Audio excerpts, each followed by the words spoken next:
All right, segment 3, the Deep Life. Let's go to the Deep Life Academy. So what we're going to do here is we're going to start with a question and use this question to motivate a deeper look at a key idea in the Deep Life universe.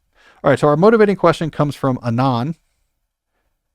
How do you go about figuring out the lifestyle you want to have and the career you want to pursue? You talk about lifestyle-centric career planning, and while I love your idea, I am still unable to put it into practice. I work in IT as a data engineer, and I'm trying to think about what next, which is where your advice seemed relevant. Where can I get inspiration from you to help figure out the type of lifestyle I would like to lead?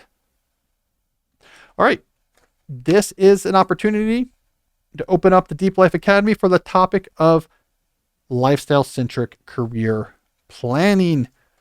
One of my favorite strategies, probably the piece of advice I give most often to young people trying to figure out their careers. So I have, four lessons, 4 brief lessons. Lesson number 1, what is lifestyle-centric career planning? So here's the idea. When making decisions about what career to follow or what advancement to pursue in your current career, you should work backwards from a concrete image of your ideal lifestyle that you hope to be living in the near to intermediate future. This vision, this concrete image should include details about the physical environment where you are, the social environment in which you find yourself, the stress, pace, and general atmosphere of your life, your mental and spiritual life. What are the details there, and what your time outside of work is occupied with. So you're building a concrete image that has all of these things in it. Concrete specific imagery, but does not have specifics about what exact career you're doing or what exact work you're doing. So it's all of the elements of your lifestyle, save specifics about I work in UX design at a mid-market tech company. So that's the exercise. You then use this image to help figure out what job you want or what career advancement to take, because now you have a simple question. Of the things available to me now, what will most effectively move me closer to achieving this lifestyle? So you have a clear target for your decisions. It gets you away from much more vague approaches to making career decisions, such as what's my passion? What's my true calling? Possible to answer questions, or just what seems most respectable or most stable or make my parents happiest. This is, I think, a much more effective means of pursuing these questions. And we'll get to why in a later lesson. All right, lesson number 2, and this goes straight to Anand's particular query. How do you figure out the answers to those questions? How do you figure out what your ideal lifestyle should look like? Here, you have to trust your gut. So this is kind of interesting. I reject the idea that we have a gut instinct about jobs that is pretty effective, right? This idea that we have a passion, we're wired for this particular job, and we'll know it when we see it. It's because jobs are weird. We don't have a great instinct for what they really mean for our lives. We don't have good prediction software on like what would that job actually be like. I don't trust my gut too much about something as vague as a career in UX design versus a career in QA quality assurance. My mind doesn't know what that means. My gut's not going to give me interesting reactions about this, but I do trust my gut when I'm thinking about specific concrete aspects of my lifestyle. When I imagine myself, going for a long walk among the pine trees in the morning with my dog, and the sun is filtering through, and this is and that really resonates. I want to be doing that every day. Something about that resonates. I trust my gut about that because that's concrete, that's specific. Specific, concrete. So you need to see what resonates. Where do you find examples to test for resonance? Documentaries, movies, magazine profiles, books, YouTube videos, people that you know and experience in your life. All these different forms of media. Expose yourself. Let me watch something about Laird Hamilton and his house in Malibu, or his house in Hawaii, and that weird kind of like outdoor exercise focused lifestyle. Let me watch something about Steve Jobs and his hard charging style to try to change the world. Let me watch something about a math genius. Let me watch something about a guy who shapes surfboards. Expose yourself to all sorts of different stories, all sorts of different examples and aspects of life, and see what resonates. Trust your intuition. All right, for lesson number 3, let's do a case study. Let's see this in action. Using our original question asker as our starting point here, let's go through 2 possible lifestyles that he might come up with. So I want to show you an example of what a good concrete lifestyle looks like, and then discuss how that could impact decisions he makes about his career. So let's make this tangible with a case study. All right, so Anand is a data engineer, IT guy. Let's assume he's early in his career. I'm not sure if that's true, but just for the case of our case study, he has a technical degree, working in some sort of data engineering job. All right, he goes through our exercises here, exposes himself to a lot of media, sees what resonates, come up with a concrete image of his lifestyle that has all details tangible except for the specifics of his job. Let's look at 2 possible visions he might come up with. Vision number 1.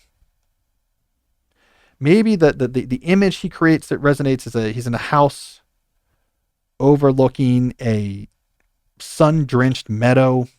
There's kind of land here. That evening, friends come over.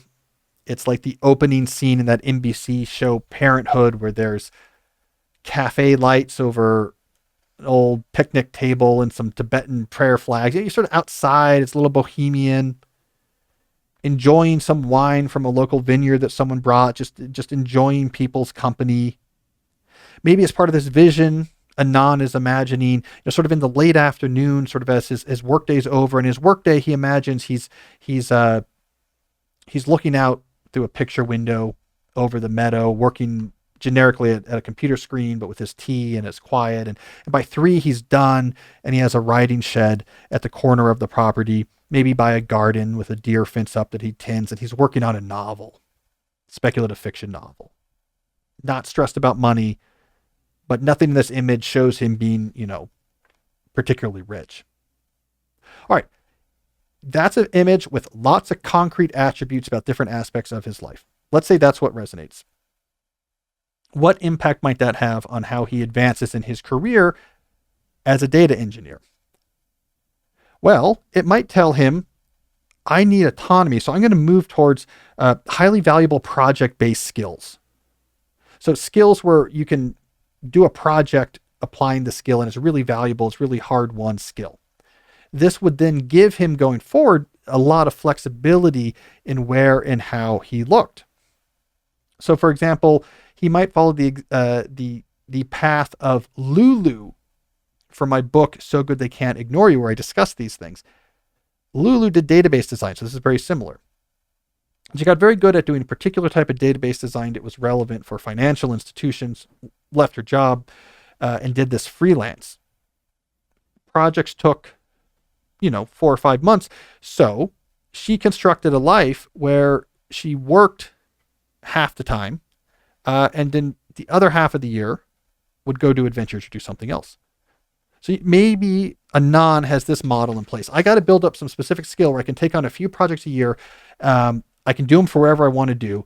I have control over how many I do, but it's lucrative enough that if we live someplace that's not super expensive, can have the house in the meadow because, we don't need to be in suburban DC.